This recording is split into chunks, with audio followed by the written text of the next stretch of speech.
Gbogbo àgbáyé, ẹ̀yin ni mo ké pè o, nílé lóko lódò lẹ́yìn odi. Ẹjọ́ Àgbàlá Gabriel ni mo wá fi sùn yín o. Àgbàlá Gabriel ó gbẹ́sẹ̀ lé ẹ̀tọ́ mi, ó fi ẹ̀tọ́ mi dùn mí, kò fún mi ní ẹ̀tọ́ mi. Mi ò fi ṣèbínú, mi ò bá jà. Ó tún ti ń lépa ẹ̀mí mi báyìí o.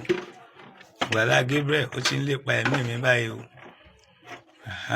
Èmi ni mo máa ń ṣe ládùúrà fún yín pé nǹkan ò ní ṣẹ̀mí yín. Ẹ dìde ìgbéníjà sí mi láti ní báyìí o. Ẹ dìde ìgbéníjà sí mi báyìí o. Ẹ má jẹ́ nǹkan ó ṣe ẹ̀mí mi o. Ẹ má jẹ́ nǹkan ó ṣe ẹ̀mí mi o. Ẹ dìde ìgbéníjà sí mi o. Bẹ́ẹ̀ díẹ̀ dà mí lóògùn nù, máa sì fọ́ lẹ́yìn padà. Àìgbẹ́ kòtò ọ̀tá jìn.